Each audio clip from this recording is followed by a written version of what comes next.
Today we have a special guest, Debra Atkinson. She is a menopause fitness expert, and she's a best-selling author of 2 books, You Still Got It, Girl, and Hot Not Bothered. Like, I'm loving these titles. She's also the host of the Flipping 50 podcast, which is where we met because I was a guest on her podcast. Please check out her podcast. It's amazing.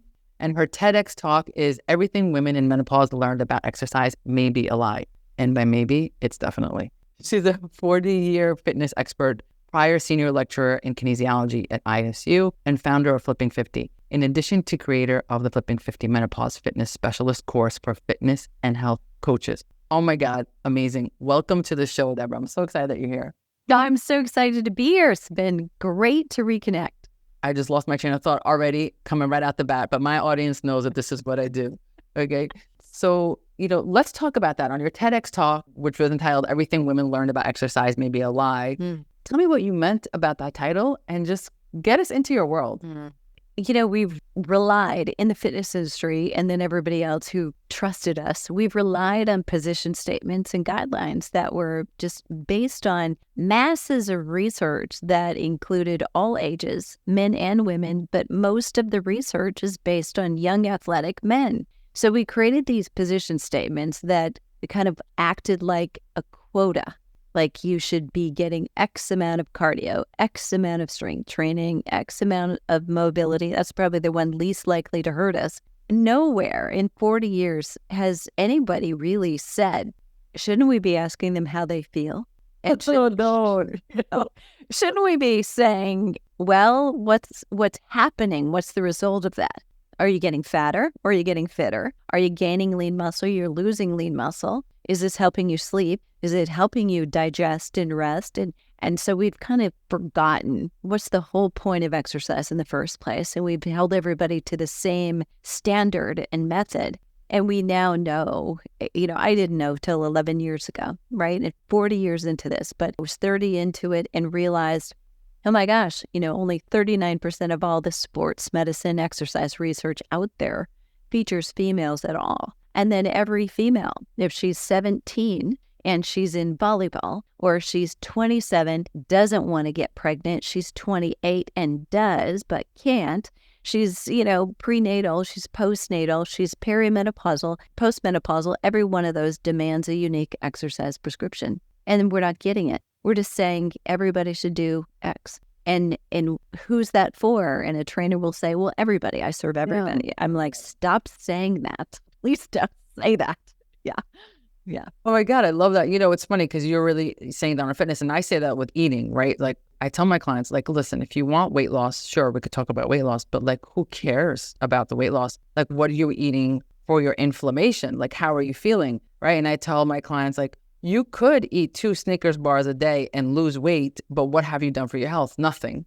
Whereas if we're eating really amazing food to reduce inflammation and actually, manage symptoms that you have, whatever autoimmune symptoms you have, we may or may not have moved the needle around the weight, then we're winning, right? So this idea of actually listening to symptoms, that's crazy. Listening to people's symptoms, how are you feeling? It's not just about what the number is on the scale. So, we have a similar approach. I'm talking more about food, you're talking about fitness, but I absolutely love that. It seems so intuitive, yet it's so counterintuitive to what we're constantly being told. As someone who also has a primary care practice, you're supposed to just tell everyone, just go exercise, and with absolutely no kind of guidance.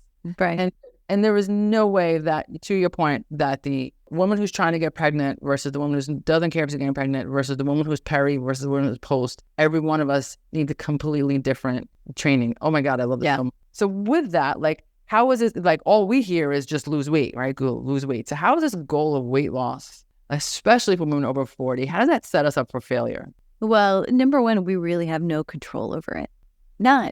Your body is going to release weight and fat when, to your point, we reduce the inflammation.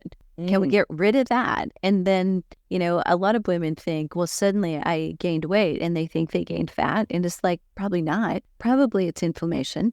And you're fluffy and there's more cushion around the padding and padding in the cushions. And it's not that you gained fat, and a lot of women think, well, this happened overnight. And what really happened is maybe hormone fluctuation, got a little stronger signal, but you were on the road to this potentially.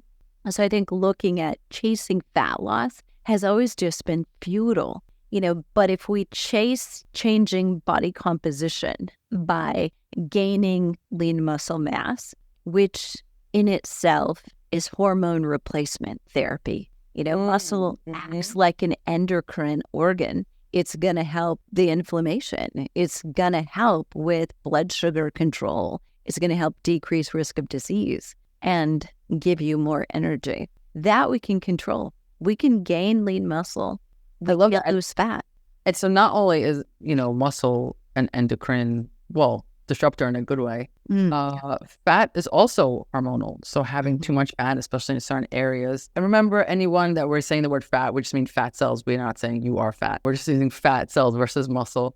But right, fat is also estrogenic, and that could create a lot of hormonal fluctuations as well. I'm loving where this is going because one of the things I teach my clients is let's look at food, not just for its calories, but we look for it for what is it doing? What is it shifting in our body? Let's look at it as medicine. And I say it's either medicine or it's poison. And there's really nothing in between. There really isn't.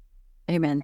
And likewise, right? Exercise is medicine, right? Exercise is medicine. But you're also saying, think of your muscle and think of your fat as part of your hormone picture. And I don't think anyone's ever said that. I've never heard anyone say it that way, which is so amazing. That's so cool. Can you give us a little bit of an overview of what it looks like differently over the lifespan, the type of exercise you would say to someone? In terms of exercise? Yeah. So, basically, let's go way back. So we're teenagers, right? Between 10 and 20, the bank is fully open. So the bank is open for bone density. So we want kids, we want them playing all kinds of sports, moving in all kinds of directions. And ideally, they're jumping, they're running, they're hopping, and they're getting some direct impact so that their bones get stronger. We have until about 30 to put some more bone in the bank. And then after that point, we start withdrawing from it regularly, much easier. So if we can get kids who are playing gymnastics, playing basketball, playing soccer, moving in all different kinds of ways, so much better. Nothing wrong with swimming, but swimming is not going to give a child that impact. So if you've got a swimmer, that's great. It's great for so many things, but give them a jump rope to do sometimes too, right? They need that. And then when you're looking at 20 to 30 somethings, we still feel pretty, you can't do anything, you can't touch us, we're going to live forever. You've got people who've got confidence. And if we were talking specifically about young women, now's the time to get them in the weight room. And actually, I'm loving it. So when I go to a gym, I'm noticing there are girls, they're teaming up with other girls or with their guys, and they're in the weight room. They're not just on the cardio equipment. So, we're coming around. It's a little different.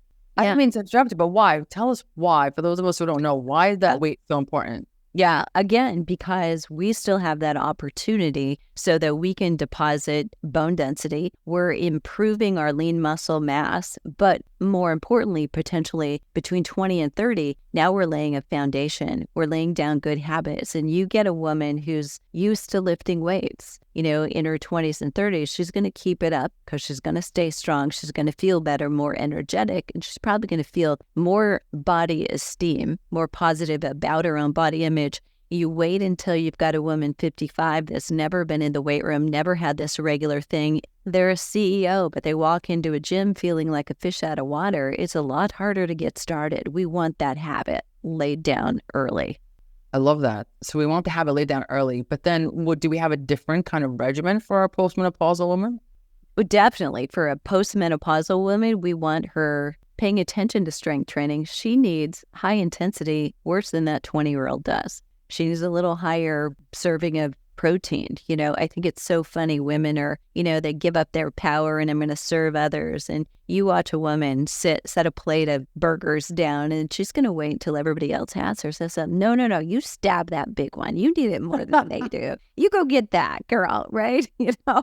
We need to say, look, that teenager is naturally going to have more muscle. He doesn't need it quite as much as you do. You're at a greater loss or risk of loss for it. So we've got to start potentially on a more conservative side, especially if you've got a woman who hasn't been in the gym for a while. But we don't need chair aerobics. We don't need water aerobics with some crazy hat on your head and a noodle in your hand. If you love it, great. But you got to get some surf and turf in. You got to get out of the water onto the weight training. We need to progressively start working harder. We've never needed intensity more in our lives. When you're a woman in your 50s, turn around and look behind you. You've done hard things. Weight training is, relatively hard, but, we've done much harder things in our lives. So you're going to pick up weights. You're going to put them back down. You get to rest in between. This is not a hard thing, but it's a lot easier than getting sick. Yeah. So you brought in so much information. I just want to contextualize it for some listeners who are just kind of new and maybe jumping in. Yeah. And I know this is, you correct me if I'm wrong, but you're basically talking about longevity, right? And there's a few things we need for longevity. First of all, we need flexibility. We need to be able to get up off the ground, be able to play with our grandchildren when the time comes. We also need to be able strong enough and flexible enough to put our luggage overhead in the airplane. Right, you don't want to lose that ability. If there's a quick gate change, you want to be able to take your luggage on your own from gate 100 to gate 2, and then you want to be able to lift it overhead. These are the things you think about, and you also want to be able to carry your own groceries forever. And if you want to do that, you need to be able, because we're going to lose muscle mass as we age, right? There's a natural loss, and so we have to double up. To your point, we need that protein. So when we're talking about protein and muscle mass, I don't want anyone out there to be like, well, I don't want to be really big. No, we're just trying to keep you where you are right now. Mm-hmm. We're not trying to get you big. We want to make sure you don't lose more. So you need the flexibility, you need that strength. And that weight training is also for bone. And I would love for you to tell us a little bit about osteoporosis and osteopenia if you can. Yeah. And then when you said you need that HIIT training, it's because we need that O2 max. We need that oxygen. We do not want to be 80 and out of breath when we go to the mailbox. Mm-hmm. So everything that you're saying is so important. And especially if you didn't bank it, to your point, in your 20s and 30s, mm-hmm. you really have to, if you didn't, it's like I liken health to money. If you didn't save in your 20s and 30s, you got to double up on your savings right now. So I love that. Yeah. So, tell me. Yeah, well, absolutely. And I think the other thing we have to say to anybody who's just starting or you're restarting, you took a little sabbatical. We know you're out there, right? It's never too late. There are studies, and there have been around for decades, that women in their 90s who've never done any lifting, we give them some weights, we can strengthen them even if they're in a chair. So it's never too late. It's going to be a little harder for you to gain lean muscle mass. And even my saying that, to your point, somebody's going to resist. I don't want to gain mass. That word is a 4-letter word. Scary word. Yeah, you're gonna be very challenged to gain lean muscle mass. But when we say that, we're saying gain lean muscle metabolism. Muscle is your metabolic friend.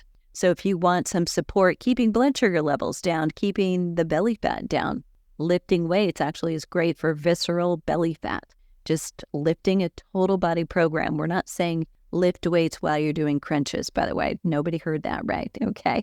So lifting with your major muscle groups is what's important. And just in the effort of doing that, you reduce your overall internal visceral belly fat. And that's deadly, right? So that's not just a vanity sake thing. When girth goes to the belly, which it can for women in menopause, we want to get that off. We want to make sure that we're focused on it. And strength training is one of the best ways to do it. Yeah.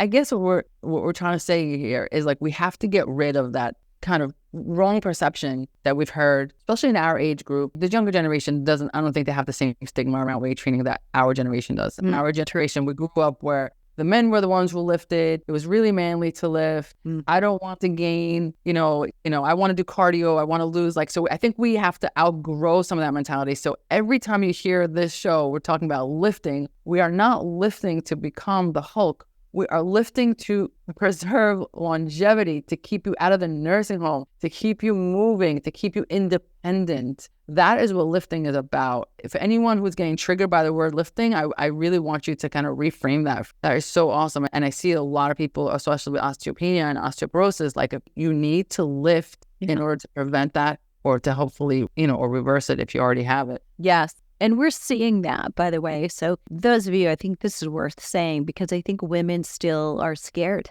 or insulted, when they get told you've got osteopenia, osteoarthritis, or you've got osteoporosis.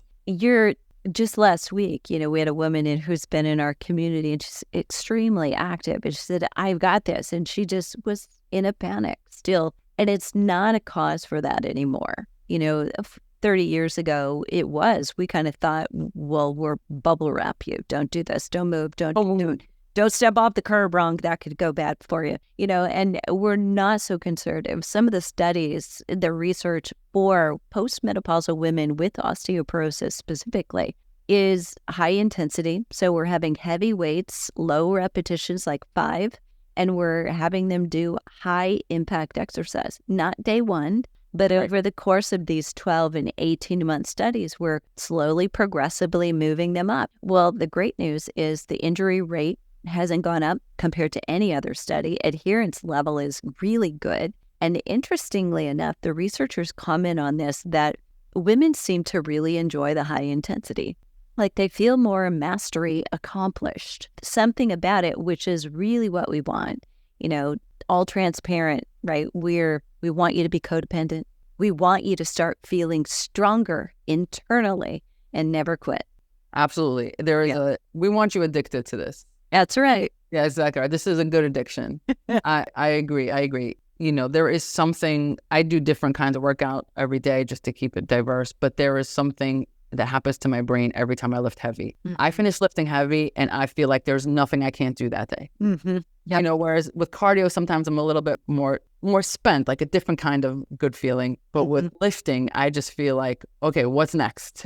Mm-hmm. There's something magical about it. There really is. I think you touched on this next question, but tell us a little bit about why it's important that women shift from quick fix thinking to long-term now and later when they were talking about their goals.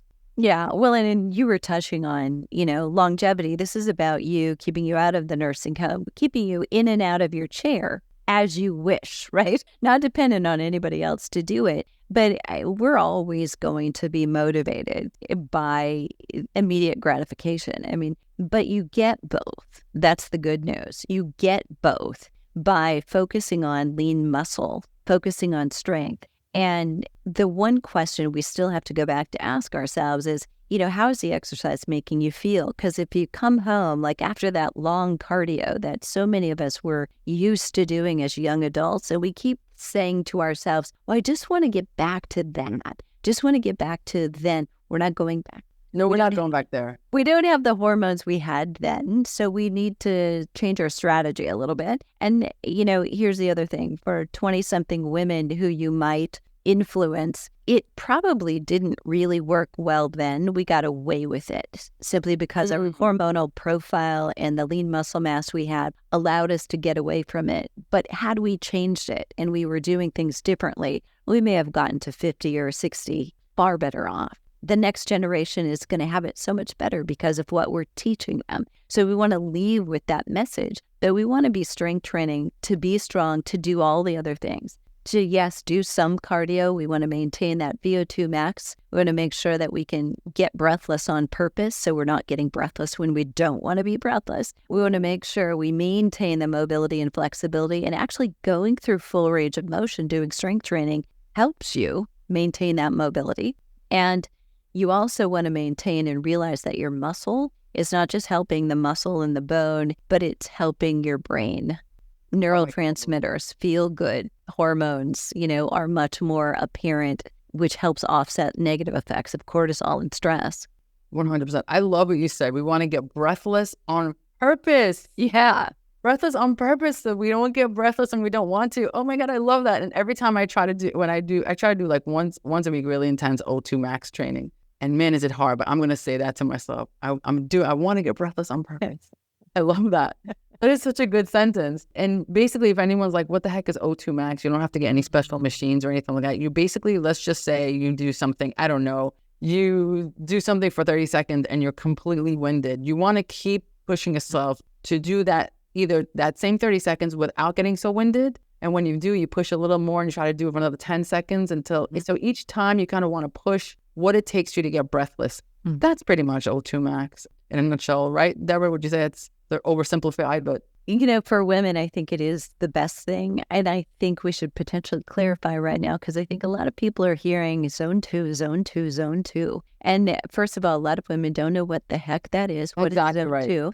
And I think for several of the people having this conversation, they don't know, like, what do you mean by that? What do you mean by that? But for women, and to quote some of the studies, the research done by Dr. Stacy Sims, we actually need something more than just zone 2 to get there. We need to get into that breathlessness. We need to tap into that. And, I am asked sometimes, what do you mean by breathless? I mean, like, you can't breathe. You have to stop. Yeah. You cannot have a conversation. Yeah. So you really have to earn rest. But the good news is 20 years ago, Tabata came out, and everybody thought, go 20 seconds hard, 10 seconds recovery. You're going to do 8 cycles. So it's a 4-minute long thing. For women in midlife, I don't love that. And the reason is they're not completely recovered. It feels hard, but your performance actually goes down. By the 6th or the 7th or before that, you're not working as hard as you were. It just feels hard. And performance is enhanced and bettered when either we're going faster or we're going against more resistance. It's not better just because it feels hard. So we can take all the rest we need. It's now called HIRT, high intensity repetition training or repeat training, and take all the rest you need. Get totally breathless. When you're completely breathing through your nose again, now go again. You don't have to turn that around on somebody else's clock. It's yours. You decide when you're going. Oh, I love that. When you're completely able to breathe through your nose again. Yeah. And the results seem to be just as good. So you're potentially better, right? So if you do the high intensity work, how much rest you take between doesn't seem to matter. You get the results. Yeah. Oh my God. I love that so much. And then you don't need a special app and you don't need to time it. Just, you got to do what you got to do. Right. Oh, so good. And I also love this idea of like this now and later, because, when I take on new clients, which I don't do as often as I used to because, time is time. But when I take on new clients, one of the things I say is I am not your person if you want a quick fix. This is not a 30, 60, 90-day protocol. I take on a client for at least a year because we're going to go through a lot of stuff. We're also going to go through some rough patches. We're going to go through some times when you just don't want to do anything I say. We have to go through that too, right? But the idea is this is not a quick fix. I'm not going to get you better in 30 days. And I also don't want you to do something with that mindset. I want to create long-lasting habit changes that are going to carry you throughout your life and give you the tools to do once you are no longer working the means so that you can have that. And it sounds like that's what you're talking about also. Like this is not a quick 30-day, max challenge program. No disrespect to any companies out there. This is the rest of your life. This is everything. Yeah. So good. Yes. And I think you have to look at anything that you're going to do. And we all want to do that. I mean, depending on when this will be released, we're heading into summer. People who are going to be putting on shorts or going sleeveless, and think I got to do something really fast, or the wedding is wedding, and I got to get ready for that. I mean, what about the marriage? Like, let's get ready for that. It's a longer thing than that. And absolutely, you don't want to start something that, number one, makes you feel miserable while you're doing it. And so many programs do. Preach. You're not going to feel great at the end of a program that makes you feel miserable while you're doing it. You're never going to want to do it again. Yeah. I just got off with a client who's relatively new and she's like, I'm starving. I was like, whoa, we're doing this. You're not supposed to be hungry. I don't want you hungry. Like, let's think it. We had to like coach her through that. But I don't want you miserable. That's not going to work out. That's not going to last, And it's so funny that you mentioned the wedding. I work with a personal trainer, and she says if somebody calls her and says that they're trying to get ready for a wedding, she does not take them on. She's like, that's not my type of client. That is not right. Because it's a whole mindset. So you said that. So speaking of trainers and health coaches, and we have more trainers and health coaches than we ever did in history. Why aren't more people? And I'm saying in shape. I mean that loosely. I don't want anyone. This is not like a body image issue, but when I say in shape, I mean, in terms of their health, everything we just talked about, sort of strength and O2. Why aren't more people in shape? And why do you think obesity numbers are still so staggering? Wow. Well, you waited to ask the loaded questions until the end. Okay, that's how we're going to roll. Well, I mean, even us into it, yeah. I think the message still today that the fitness industry is sending is very mixed. There's more trainers and health coaches than ever, meaning we have a lot longer, wider continuum. And that means we have more that are not so good and more that are still sending the message. Pain is weakness leaving the body. No pain, no gain. It's going to be hard. We keep telling people it's going to be hard. They're going to have to work hard, and the truth is, I mean, you could do a quality workout in 10 minutes, and will 2 or 3 minutes of that be hard? Yes, but you're going to have the choice of putting that weight down when you're done. You're going to be just fine. I think we paint a picture where it's complicated, where it's hard, where you're going to have to really suffer. Couldn't be further from the truth. If more people would start walking regularly, and just begin something on a regular, consistent basis, we'd be better off. And again, total transparency, once you begin feeling better, client of mine said it once, feeling good feels good. Why would I ever want to stop this? And you want then the next thing voluntarily. Nobody has to pull you toward it. So I think that's one reason. And I also think there are a lot of coaches and trainers who are actually not making any money. They're not working with people. So, shout out to the good ones who really are also learning how to market themselves, because the world does need you, but we need you to have a better message, one that's inclusive, not exclusive, not that this is an extreme thing, but this is for life. I love that. So you're saying that one of the reasons this happening is because the messaging is so off-putting that people are not approaching it, right? Is that what I'm hearing you say? Exactly. Yeah, and that makes sense because when I coach, I try not to even say the word exercise, honestly. I say the word movement. Yes. Right? And movement is different. I have some people, if I could really just get them around the block, that's amazing. And that could be our goal. And that's your movement. And some people, right, obviously are at a different level. Does not have to be this level 20, no pain, no gain situation. Everyone's at a different level, at your comfort level. I think that's so important. And also timing, like it can be 10 minutes. Like my wife works from home. So what she does is like every hour and a half, she does something for 5 to 10 minutes. And then by the end of the day, she's got an hour and a half of exercise in just by doing that a little bit at a time. So there's different ways of getting there. Like if you have the ability to do a full hour in the morning, great. But if you don't, there's a way. So I love that. I never considered that the messaging could be so off-putting and scary to women. That's a very interesting insight. Oh my gosh.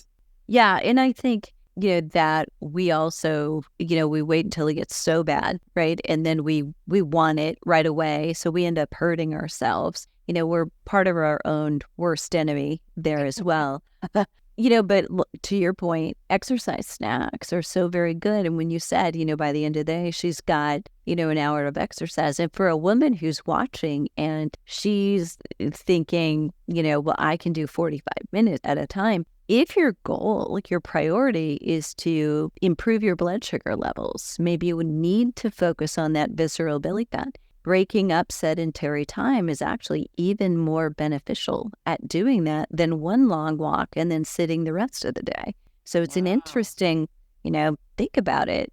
What you thought might be the best may not. Exercise snacks? I never heard of this term. These are 2 terms I got today. Exercise snacks, like little 10, 5 to minutes snacks. I never thought of them as snacks. I love that word. Yeah. I'm going to start using that. I'm stealing that, Debra. You are, Debra. But I love that. Oh my God. Exercise snacks. Everyone. From now on, we're not snacking, we're exercise snacking. I love this. So if you, I think that is your best advice. But if you had to give your best advice to women about being in the best shape of their lives in their second half of life, in a way that's manageable and easy, what would that look like? Yeah, well, I'm going to always come back to strength training.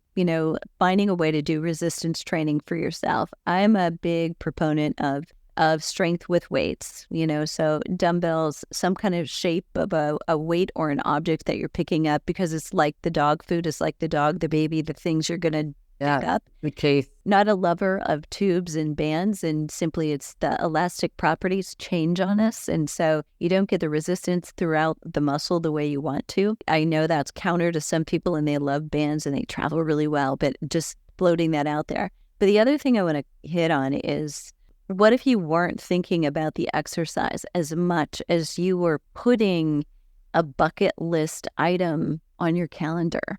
You know, like it's a hike in the Grand Canyon, or it's we want to go paddleboarding or canoeing in the Boundary Waters. You know, now you've got something to get ready for, to be strong for, and it changes it from being just, I've got to start exercising, to, I want to be able to do this because it's going to be so much fun and I want to enjoy it. I want to be strong when I'm doing it. I think it changes things. I would love to see more people just, not putting that thing off to someday, but starting to do it right now, or thinking about what would make this so fun if now I had this motivating goal to get ready for.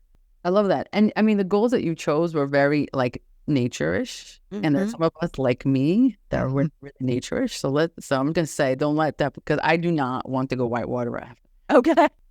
But to me, I'd be like, I want to be able to dance all night at my daughter's wedding. Okay, right? Great. Right. So I'm not worried about what I look like in a dress. P.S. I don't wear dresses, but I want to not get breathless the whole night. Right. So your goals don't have to be Grand Canyon. Your goals could, because I love the idea of setting goals. Your goals be like, I want to dance at my granddaughter's wedding. I want to play with my grandkids in the playground. I want to be able to travel and carry my own stuff. Right. So whatever that bucket list is for you, because as soon as I hear Grand Canyon, I'm thinking bugs and heights, and I'm out. I'm very, very urban. I'm an urban girl. Too hot for bugs. Yeah, but that's okay. I don't even know that. That's how urban I am. I don't even know that. So, and anyone who's like with me knows that that's my thing. So I want to make sure our bucket list included for our city dwellers. They don't have to include the Grand Canyon, but the concept is still wonderful. Like, think of your bucket list. What you want to do. Right. We do that with money all the time. Like, I want to have, I don't know, my mortgage paid off. I want to have my car paid off. And then we kind of work towards that. I want to have my credit card paid off. So we work towards that. And so that's a great way of thinking. This is what I want to do a year from now. Can I do it? And then not thinking about exercise, thinking about I'm getting to that goal. I love that. That's such a great way of doing it. Everything besides the word exercise is what we have to do, because we're so imprinting that is like, it's a trigger word for so many people. So movement, bucket list, longevity, like rebrand it for yourself so that you can, God, I love that so much. What did I maybe forget to ask, or what do you want to tell our shared audience that maybe you haven't had an opportunity to tell them? I think the one thing is that it's never been a better time to be aging, to be midlife or beyond. And we don't have a perfect example of it. Most of us, we don't have somebody who lived into their 90s or into their hundreds who exercised their entire lives or was conscious about the foods and the impact that they're making on their bodies for longevity's sake. We have so much more information right now that it's really a fun time. And if you have anyone younger than you that you're influencing, people you love, in-laws, nieces, whatever it might be, I mean, we're leaving a legacy. It's good or bad. We're leaving one.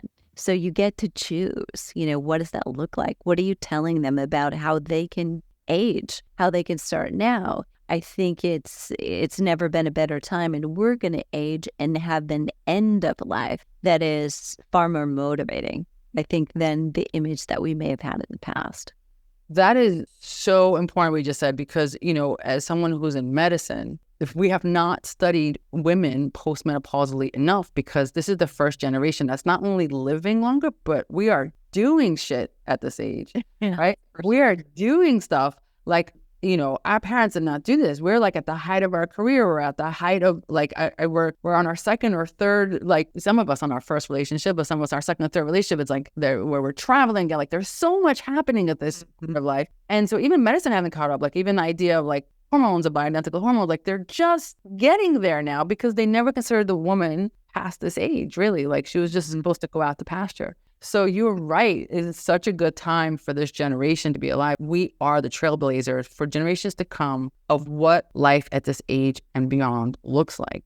I'm so glad you said that because we really are trailblazers. This is amazing. Yeah, we absolutely are. We absolutely are. So to everyone here, I need you to go on Amazon and get these 2 books. You Still Got It, Girl, and Hot Not Bothered. And then I need you to find Debra on all her channels, Flipping 50 TV, everywhere, Facebook, Instagram, YouTube, website.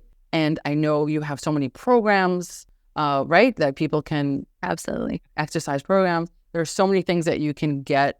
I love that. And if my game changers out there, consider doing this because that is not something that I advise my clients to do. This would be great for them to come to your, I don't give them the specific advice. I'm more about nutrition and supplements. So it'd be great for them to hop over from the new method over to Flipping 50 and get what you need. I am so excited that you're here. Thank you so much that you were here.